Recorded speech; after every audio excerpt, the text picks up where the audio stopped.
This is the Naxeon I AM Pro. It is an electric motorcycle that looks to have come right out of the future, packing a ton of tech. I have over 170 miles on this bike, and in this video, I'm going to tell you about its features and take you along for a ride. Let's see if this really is the motorcycle of the future.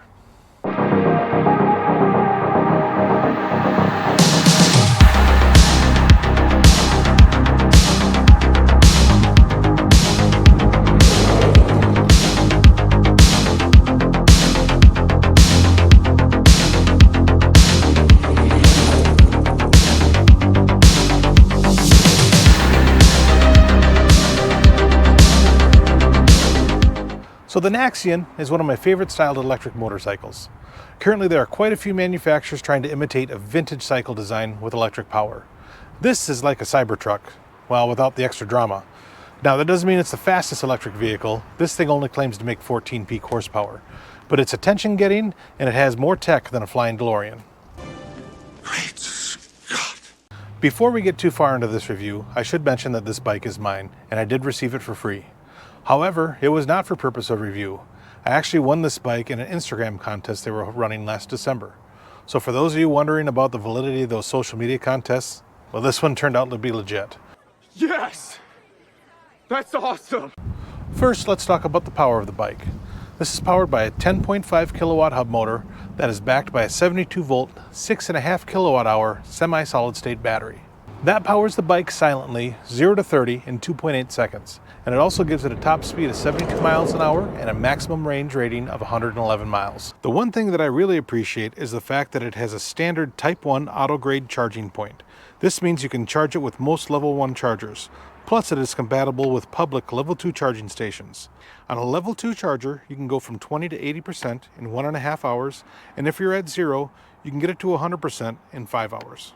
In motorcycle terms, this bike is very light at 302 pounds, and it also features a rather old-school front suspension design. So in the front, it features a girder-style front suspension with 104 millimeters of travel. The rear is a standard link monoshock to give you 60 millimeters of travel. This bike is sprung well and actually rides nicer than my Triumph Bonneville bobber. The controls are laid out very nice and pretty intuitive. On your left, you have blinkers, horn, lighting, and hazard switches. On the right, you have a couple buttons to help navigate your screen menus, your park and your cruise control, a multifunction button for either changing your screens or your ride modes, and reverse. Right in front of you have a beautiful high-definition multicolor 7-inch display. Through that display, you're going to access many features. First, you have your main screen with info like tire pressure front and rear, your speed, and your remaining battery with an estimated real-time range. The next screen is your navigation, and that can be used in conjunction with your cell phone as a hotspot, or you can get a dedicated SIM card to install in the bike. There is no way to use the navigation without some sort of data point linked to the bike. After that, you have your trip information that gives you a better idea on energy consumption during your current ride, or you can use a standard trip meter. Now here you have your camera screen. You can go between the front and rear camera. You can also access any recordings you have saved and play them back on the screen. If you want to access these videos, you can retrieve them through the Naxeon app on your phone with the bike connected to your phone via Bluetooth. Lastly, you have your settings screen, which has a lot of stuff you can adjust. This is also where you access the famous light show feature.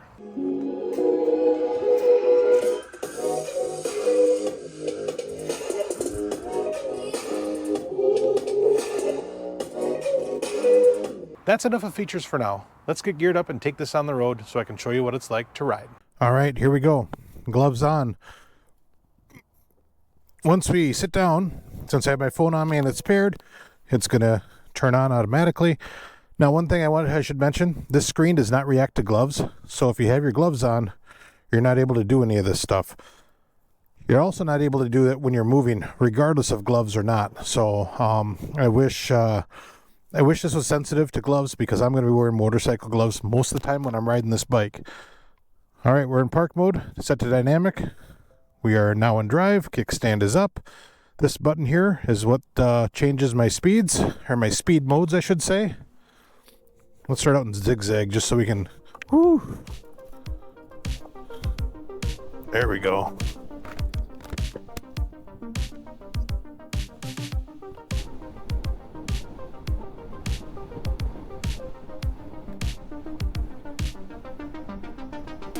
Now you can see, I think you can see in the camera, these rings here will actually light up as I give the bike throttle. Now, since I'm in dynamic mode and not zigzag, we're going to switch that now. Now they'll light all the way up when I give it full throttle. There we go.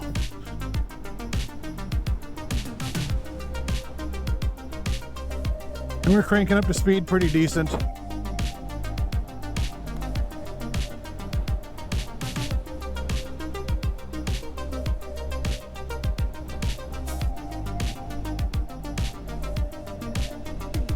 There's also a little indicator on the screen. I know you can't see it, but a little thin red line here, and that goes up and down as you apply power to kind of give you an idea on how much power is being applied. There's not a readout as far as like the wattage or anything that you're using on this screen, at least. There might be on another one. I've only really ridden in this screen, but they do give you that indicator with the line to kind of show you whether or not you're using a lot or using not a lot. It also will, if you have this in cruise control, it will react to what the controller's doing to keep you at that speed. So kind of neat. You may or may not use it, but it is there.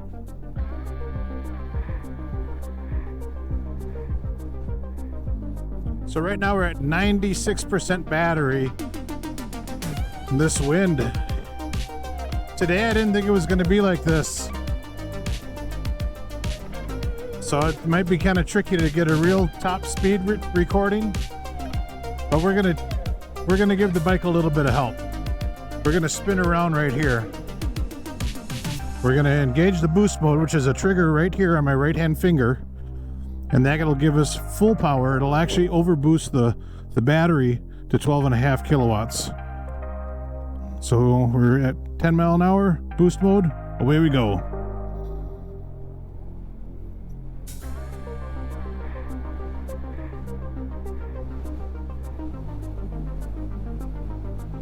That gives us about 10 seconds of boost or so.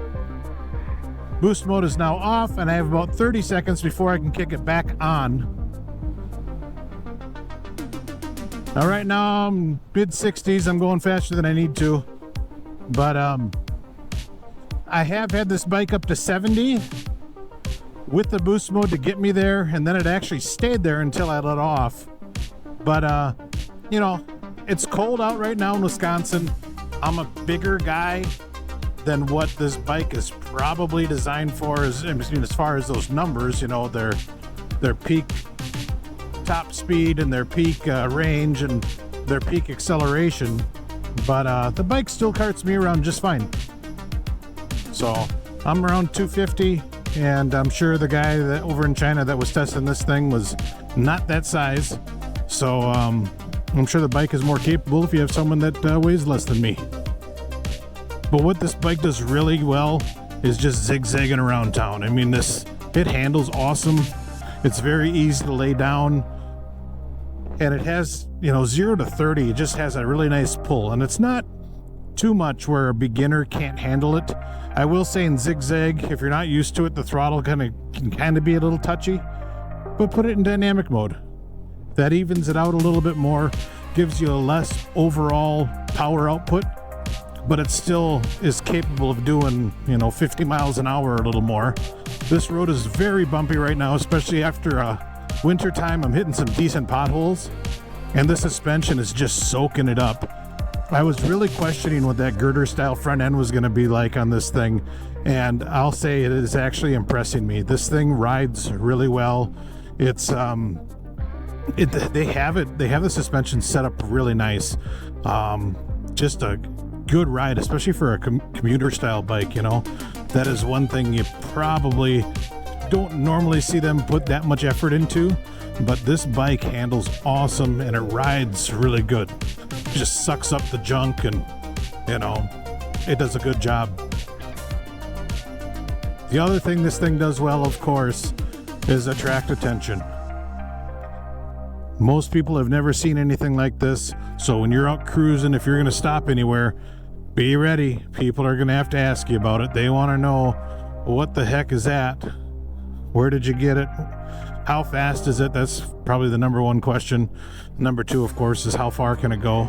But It's a neat bike, but if you don't like talking to people, well, just know that that's probably something that's going to start happening. People are going to at least start talking to you. But around town, these lower speeds, this bike actually is very economical. It does a good job, and I'm sure the range numbers are pretty realistic if you're keeping it under, 35 miles an hour. Most of the riding that I've done with it has been above 50. Usually I'm riding it to work, I'm going into town, and I'm doing it on these county highways, quote unquote, 50 mile an hour roads. So I'm trying to keep up with traffic. And at that speed, you're cutting more wind, and you're not going to have the range that you would if you were doing city speeds.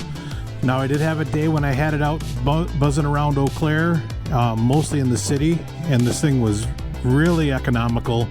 And even doing little short acceleration runs and stuff in town, it still did a good job of not killing the battery, and I got really good range out of it. Another thing that I mentioned earlier is the fact that this has a battery, or I'm sorry, the fact that this has a charging port that is the same as pretty much any public charger out there. It's not a Tesla style plug, it's the Type 1 automotive style plug. So that means you can bring it to a public charger and charge it on a level 2, and you can charge it if you already have an existing charger at your home. You can use that.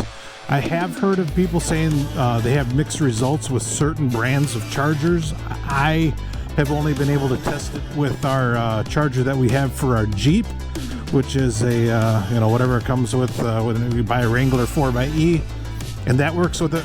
So I don't know what ones don't work, but I know this is designed to work with most. So that's a really nice thing. So you don't have to bring a charger with you if you're going somewhere with it. I was hoping to get some drone shots today, but I don't know if I'm going to be able to do it with this wind, because the drone that I got is just a little guy, and he ain't really going to like wind above 15 miles an hour. Let's see if we get into the flats here, if I can find a spot where there is a lot less wind.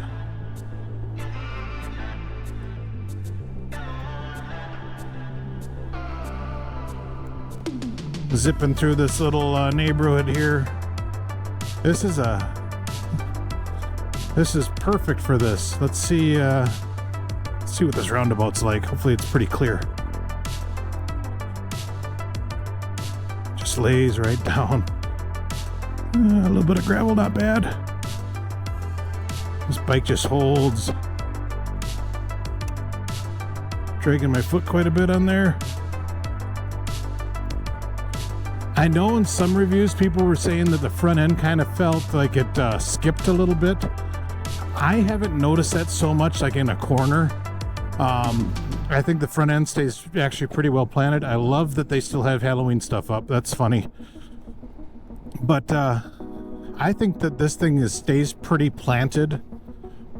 However, a couple of the nannies on here, like the traction control and the ABS, can be pretty touchy.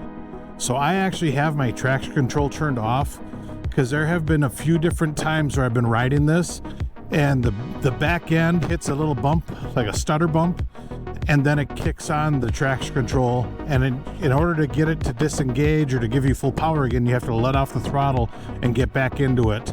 And I just turn off traction control for pretty much all of my rides, because it's not like this has that much power anyways, and usually I'm not going to be out riding it in the rain, or especially if there's ice or anything.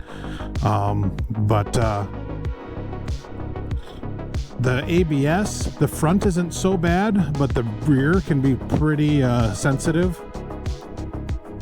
And that was kicking on right there just by, trying to just grab the rear. Right there, even in a hard stopping thing, it was kind of kicking on. Now, maybe it will lock up that easy. I don't know. But it just seems like it's a little bit premature, in my opinion. But that just tells you that these sensors are super sensitive to things. They might be able to tune that out with an over-the-air update. I don't know if they will. But I know what they can do with with this bike with over-the-air updates is pretty impressive. There's a lot of software that they can manipulate and change, and you know, they can add certain features and take away, and they've already done that with these. The first batch of these had a couple issues with certain things being too sensitive, so with an over-the-air update they gave us a Stone Age mode, which disables a bunch of those nannies, so you don't have to worry about that. And I mean, it's pretty impressive the tech that this bike has and what they're able to do all the way from China. That bike is, oh man, it's fun. Zigzag mode, baby. Definitely zigzags around just fine.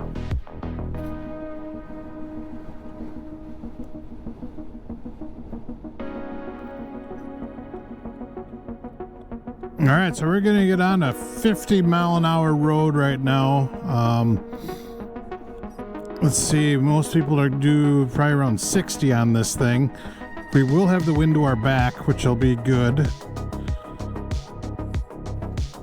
Let's see, these guys are stopping, so let's give her. We're gonna hit boost mode now. Oh, I don't know what the hell happened. There we go. Got boost mode going.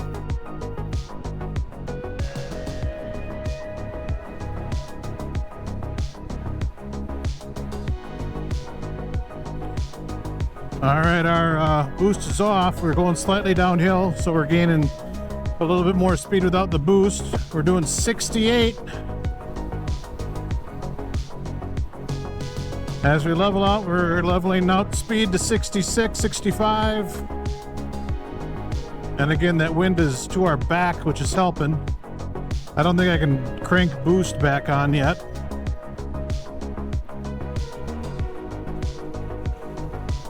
You can see we caught up to traffic here. Boost is back on. Let's see what we can do going uphill now. With boost and going uphill, we're at 65. Let's slow her down a little bit. You can see that flag is just a going, that big one right there. So we did have a little bit of help, but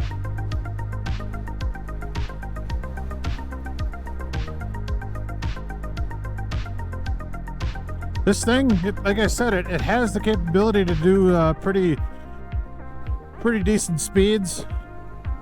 It's not what it's really meant to do, but it'll allow you to do these short little bursts, you know, for a few miles or whatever you want to do at a higher speed. You can go longer. It's just, you know, don't expect 111 miles of range. So there it is, the Naxeon I AM Pro. It's a really cool bike, and I'm glad that I actually have the opportunity to ride one of these all year. So let's go over a couple things. I made some notes here so I don't forget some of these hot points and some of the cons. First thing, the tech on this. I mean, this has a lot of features. Of course, my fan favorite for me at least, the cruise control, the fact that it has the light show, which is cool. It's something to show off to your friends. But all the other stuff that you have on here, the navigation, the tire pressure monitoring system, the safety features, all that stuff is really good. It actually has a really good range rating for a commuter bike. 111 miles is really up there when you compare to other things, especially in the price point. This pretty much is king ding-a-ling when it comes to that. Overall build quality. This is something I really didn't touch on. The overall build quality of this is actually extremely high. When I unboxed this originally, I couldn't believe how well this bike was done. You know, you can tell that they actually have their own manufacturing. They have a very, very high-tech facility, and they take a lot of care in the bike that they're making. So just the extra details, like how well the wheels are done, the TPMS sensors, and just the fact that they're using just high-end components for a lot of this stuff here. This bike is really well made, and if you see one of these in person, I think you'll agree with me. This is really, especially at the price point, one of the nicest constructed bikes that you can buy. Acceleration at lower speeds, 0 to 30, 0 to 40 is definitely fun. It's a blast around the city. Once you get into the higher speeds, it kind of starts to tame off and whatnot. But you have that boost mode if you need a little bit more passing power. But out of the whole, this bike is a lot of fun, and it's not too much where it's going to throw you on your butt. This is definitely not an elephant in the room, but the style, the cool factor of this bike looks awesome. It gets compliments wherever it goes. People are super interested in what it is. They want to know about it. And, you know, I haven't met somebody yet that doesn't like the way this bike looks. It definitely has an aesthetic appeal. So if you're one of those people that like attention, this is the bike for you. If you're one of the people that don't like attention, well, you should still get it because it's a blast, but just to, you know, keep your visor down on your helmet when you're riding it. Battery technology. So this being a semi-solid state battery is a big thing, especially where I live here in Wisconsin. I don't have heated storage for this. And I was worried that this battery wouldn't actually stand the winters, because a lot of the lithium stuff that I have in my e-bikes and like in my son's E-Ride Pro, you actually have to take those batteries out and store them in a in a warmer environment when you're putting them away for winter storage.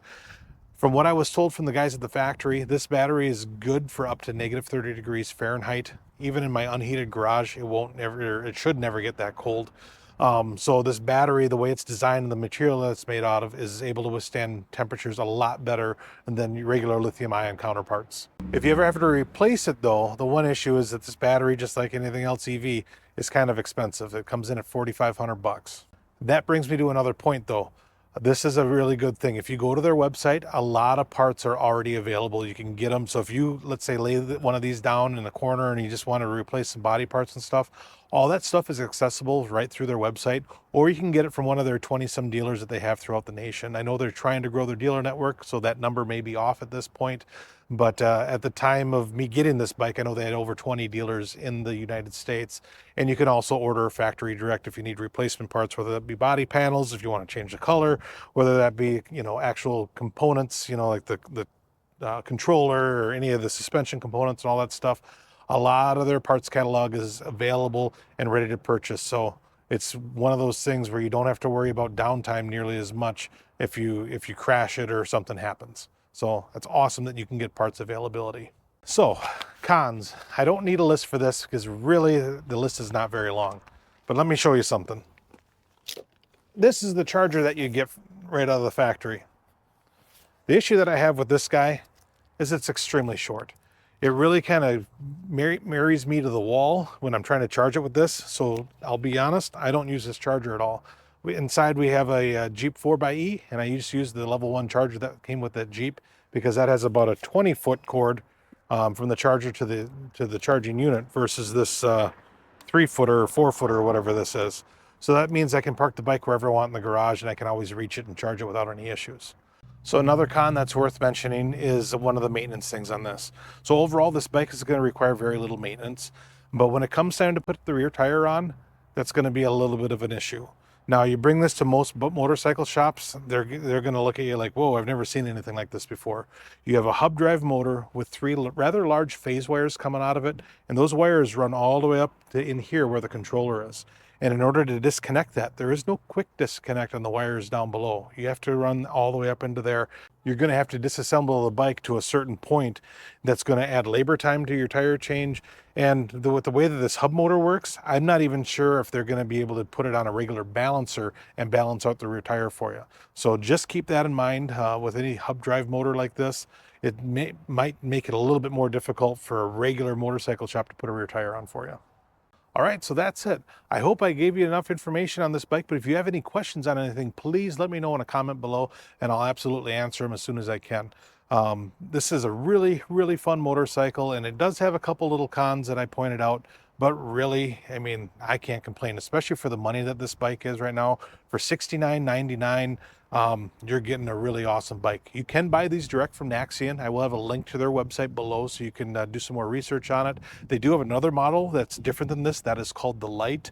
It has a little bit smaller capacity battery, a little bit different hub motor in it, and it doesn't have some of the extra lighting and stuff on it.